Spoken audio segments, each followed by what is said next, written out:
cristiana.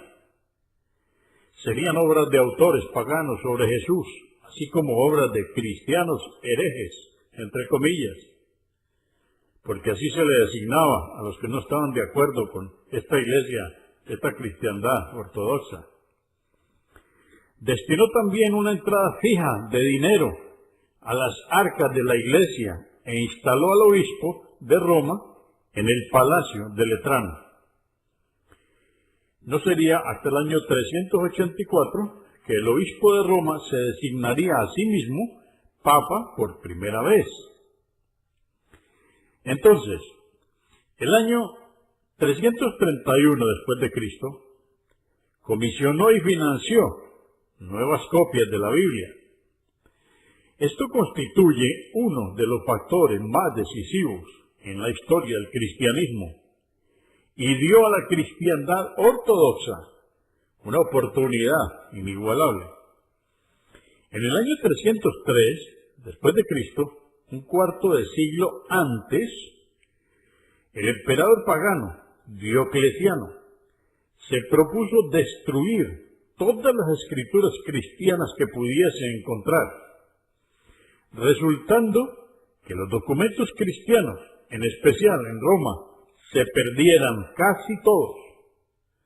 Cuando Constantino mandó a hacer nuevas versiones de estos escritos, esto fue lo que permitió a los custodios de la ortodoxia revisar, arreglar y reescribir sus contenidos para que coincidan con sus creencias.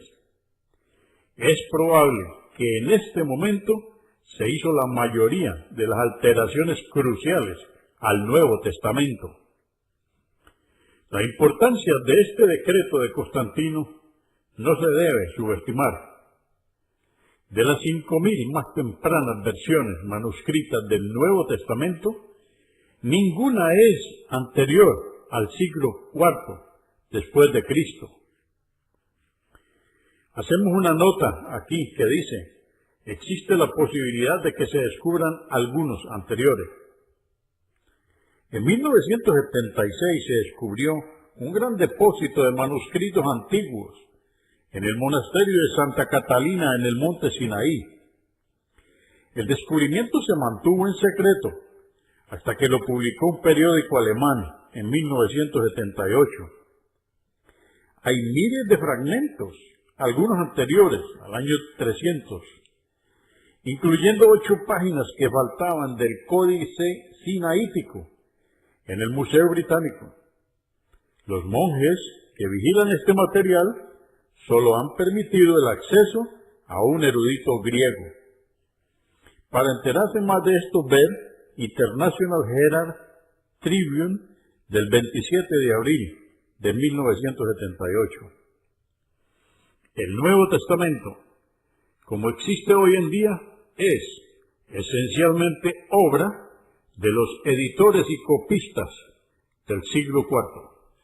Después de escuchar esta parte de la narración completa, debemos hacer un recuento sobre la cantidad de concesiones que hizo la Iglesia Ortodoxa cristiana.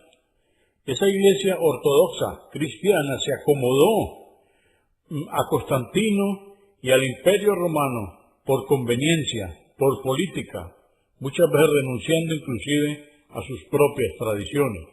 Ejemplo, la Iglesia Ortodoxa cristiana, que en su mayoría estaba compuesta por judíos, ellos celebraban el sábado como su día festivo. Entonces se dieron hacia la Iglesia de Constantino, la parte de la Iglesia romana, paulina, y trasladó Constantino entonces el día de los judíos, que era el sábado, y ahora quedó el domingo como día festivo. Otra concesión que hizo la Iglesia Ortodoxa cristiana fue con referencia al natalicio de Jesús. Ellos lo celebraban el 6 de enero, pero para conveniencia suya y acomodarse a lo que Constantino quería, entonces ahora resulta que el natalicio de Jesús lo pusieron para el 25 de diciembre, que es el día del sol invicto. Otra concesión que hicieron fue que trasladaran la idea del Jesús que todos los cristianos primitivos conocían, y a través del concilio de Nicea dijeron que elevaran, para poder acomodar la imagen de Jesús, que lo elevaran a la idea de que Jesús era Dios y no un profeta. Aquí es donde me permito entonces anexar algo que está mencionado en una grabación que hicimos llamada El Nuevo Testamento Hoy, y en pregunta decimos, ¿es palabra de Dios? Y allí hago notar lo siguiente: muchos cristianos, en el capítulo 6 es esto, muchos cristianos nunca considerarían a Jesús un profeta. Para ellos esto sería rebajarlo de la alta posición que le fue dada. Sin embargo, existen muchos pasajes que se refieren a Jesús como un profeta. El propio Jesús se consideraba un profeta, y así lo consideraban muchos de sus seguidores. Por ejemplo, después de oír noticias de que Herodes quería matarlo, Jesús dijo, y esto está en Marcos capítulo 6, versos 1 al 4. Sin embargo, es necesario que hoy y mañana y pasado mañana siga mi camino, porque no es posible que un profeta muera fuera de Jerusalén. Esta es una cita de Lucas, capítulo 13, verso 33. En otra ocasión, empezó a enseñar en su propia ciudad. Cuando comenzaba, algunos de los suyos empezaron a ofenderlo. Jesús les dijo, no hay profeta sin honra, sino en su propia tierra y entre sus parientes. Y esto está en Marcos capítulo 6, versos 1 al 4. El autor de Hechos de los Apóstoles, entre comillas, también llama a Jesús un profeta cuando cita el Antiguo Testamento.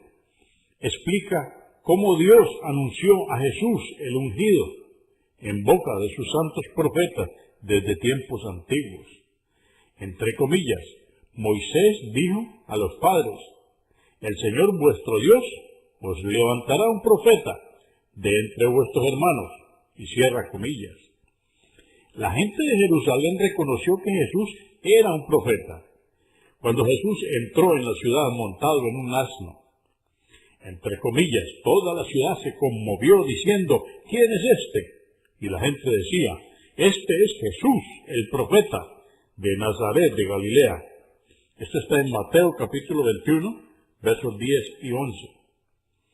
Una vez, después de dirigirse a los sacerdotes supremos y los fariseos en parábolas, entre comillas, entendieron que hablaba por ellos, pero al buscar cómo echarle mano, temían al pueblo, porque éste le tenía por profeta. Esto está en una cita de Mateo capítulo 21, versos 45 y 46. En otra ocasión, Jesús se compadece al entrar en una ciudad y ver a un muerto siendo cargado. Era el hijo único de una viuda. Jesús manda al hombre levantarse y éste lo hace. La multitud reunida queda sorprendida y glorificaban a Dios diciendo, un gran profeta se ha levantado entre nosotros. Esta es una cita de Lucas capítulo 7, verso 16. En otro episodio, después de que Jesús curó a un